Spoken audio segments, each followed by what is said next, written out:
I think it means that America Ferrara is no longer supporting Blake Lively. Anna, what does it mean to be working with Blake again? Oh, without you, girl. Oh my God.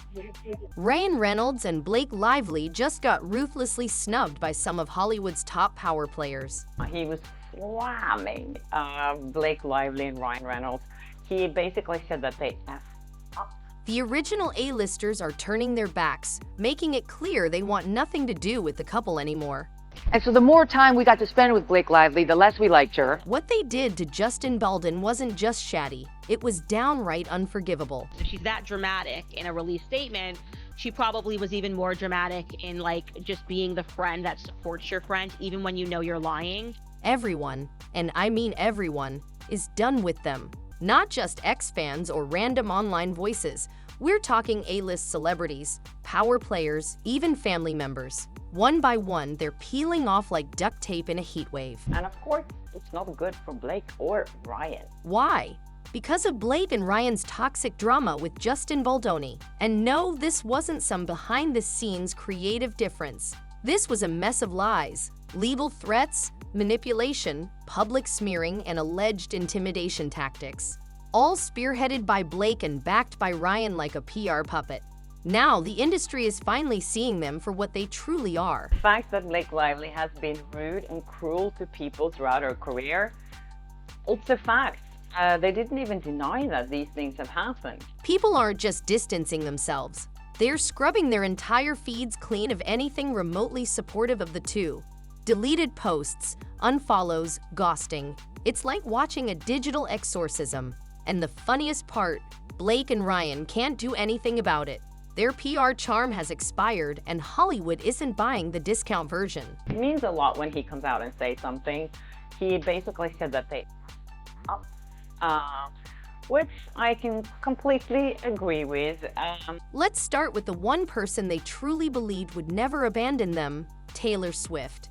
Oh yeah, they thought Taylor was locked in, best friends, vacation buddies, even her using their kids' names in her songs. But now, Taylor wants nothing to do with them, because Blake, ever the manipulator, allegedly used Taylor's name without her permission to pressure Justin Baldoni during the Hold It Ends With Us disaster. Taylor Swift, she is getting deposed. It is happening. I have it on very good authority that Taylor Swift is gonna get subpoenaed. Let that sink in. Blake weaponized her own best friend like a social nuke. She even called Taylor one of her dragons, which sounds cool until you realize it's basically her saying, "Taylor will destroy you if I say so."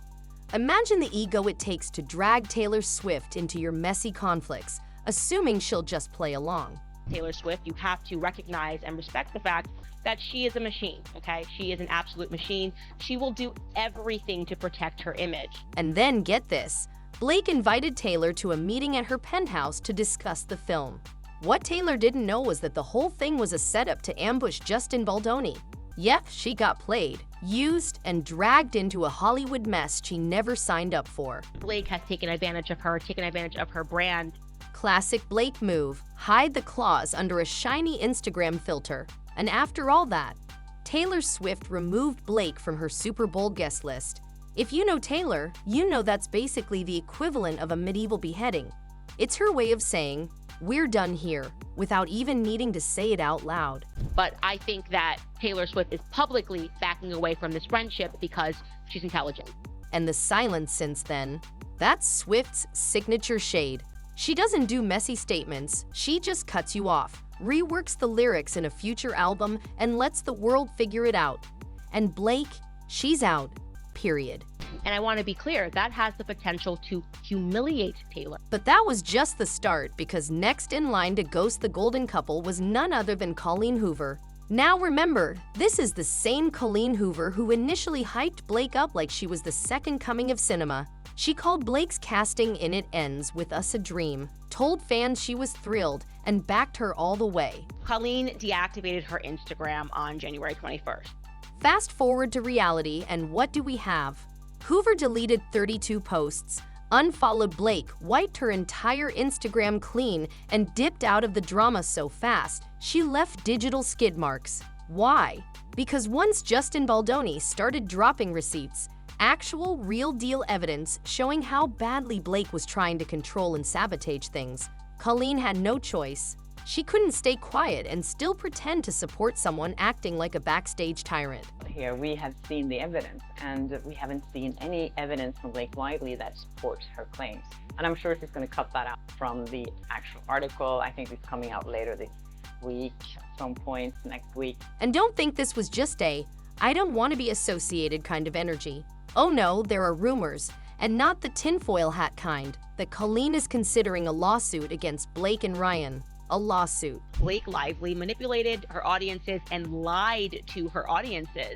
Apparently, Blake promised her the moon, more book-to-movie adaptations, more power, more creative control. And now Hoover's realizing it was all smoke and mirrors. Blake basically dangled the opportunity in front of her, then lit it on fire when she didn't get her way. He told us that Justin Baldoni claims she tried to take over his movie because she has a history of saying, "Okay, I'll be the star, but what I secretly want to do is direct it and edit it and produce it." Typical, and let's be real. Colleen isn't just some random YA author. She's a bestseller, one of the top-selling fiction authors of the decade. If she sues, it's game over. It would be the literary world officially saying, "We don't mess with liars." So the tables turned very quickly against Colleen. People expected her to then now give a more informed answer, a more informed response as to how she could have gone along with what is appearing to be such obvious forms of bullying. And her digital cleanup wasn't subtle either.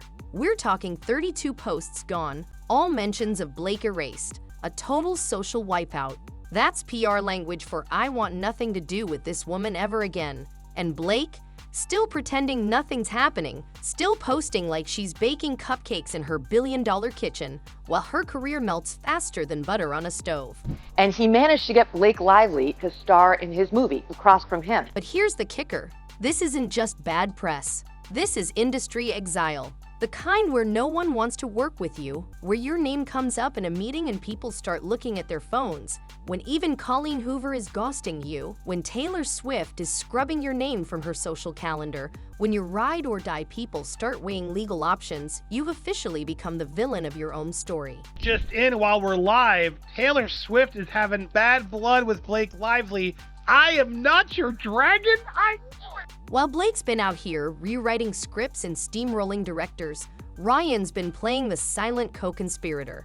Don't be fooled by the charm. He's knee-deep in this mess too, and people are starting to see it. There's going to be a lot stronger defamation claims against Ryan Reynolds. Soon, yeah, Hollywood's golden couple, not so golden anymore. The sparkle's gone, the mask has cracked, and everyone's jumping ship faster than Blake can fake a laugh at a red carpet. So he gets Blake Lively. She's married to Ryan Reynolds. These are Hollywood A-listers. He's going to put him on the map. And she agrees to be his female co-star. Great, they're off to the races. Let's start with America Ferrera. Back in December, she posted a sweet little tribute supporting Blake Lively. Classic Instagram love, all sunshine and girl power. Now, that post is gone. Poof. Removed from her grid like Blake never existed. You can still find it if you dig through tags and links, but America made sure it no longer lives on her public-facing profile. Not supporting Blake Lively and Ryan Reynolds, which, I mean, he is a big celebrity and has a huge following. So, translation.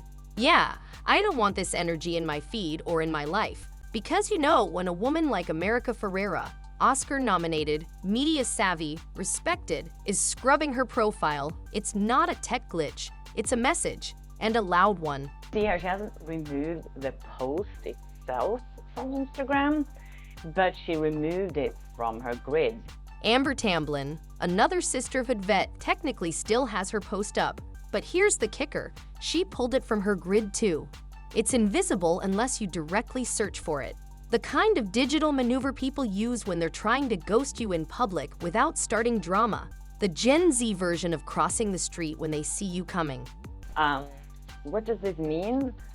Well, I think it means that America Ferrera is no longer supporting Blake Lively. Why else would she remove it from her grid? These two were loyal. They were part of Blake's ride or die circle for nearly 2 decades. They weren't random co-stars, they were supposed to be family. And now, radio silence, disabled comments, Posts vanished.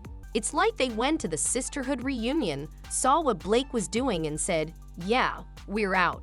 For now, Amber Tomlin still has posts on her Instagram, as you can see. But who knows? The thing is, Amber also has a connection to the New York Times. She's been writing for the New York Times. So I think for her to remove it, it will be a bigger statement also against the New York Times. And you know what? That's exactly what happens when you keep proving you're a toxic liability.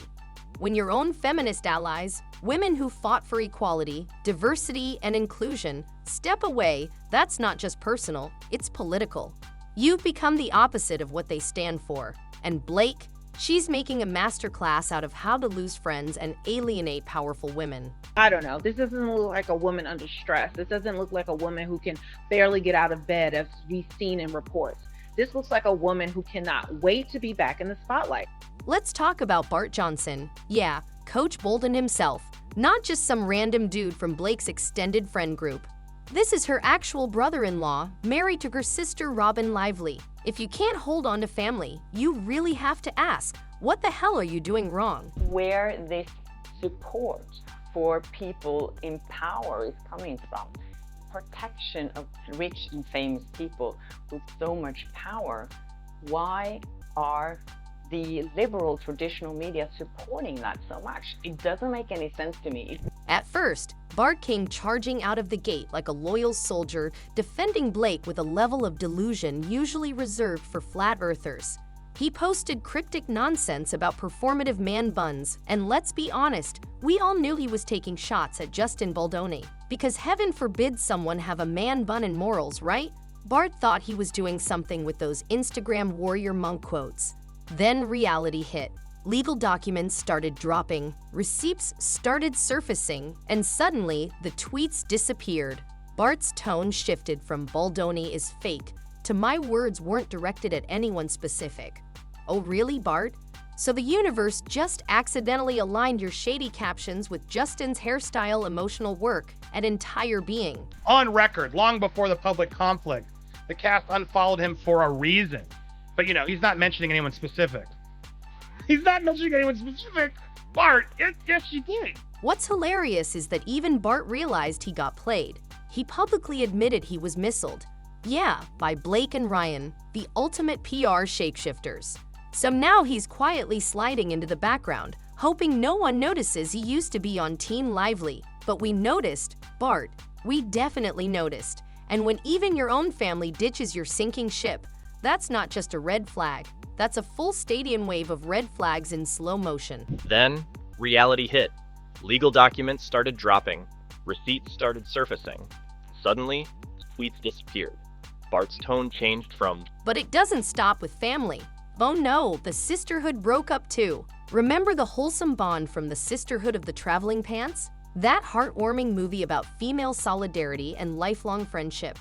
Well, that sisterhood just got revoked. Amidst the Justin Baldoni drama. Now, a few of these texts are getting deleted and moved. It's all fluid on there, but he's responding to somebody. He received a response asking if he deleted his past tweets, allegedly about Baldoni, because Lively and Ryan were being exposed as liars in a legal back and forth. My past comment wasn't for any individual, never said a name, Johnson said. Let's dive into the most delicious twist of karma in this saga.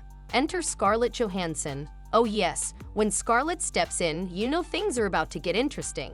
So let's rewind a bit. Ryan Reynolds and Scarlett were married from 2008 to 2010, keeping their split pretty private, with nothing too dramatic at the time. But fast forward to now, and the plot has thickened faster than Deadpool's mask. Guess who Scarlett just signed on to work with? Justin Baldoni.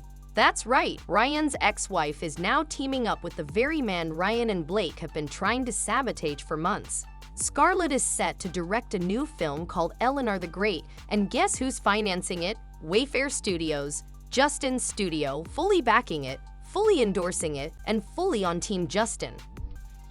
Who's married to Blake's half-sister Robin. It was directed at a certain type of person that I find performative and disingenuous when they post clips of themselves being amazing. Say his name. I think you forgot to mention the person you were supposed to be apologizing to. His name is Justin Baldoni. Otherwise, your blanket apology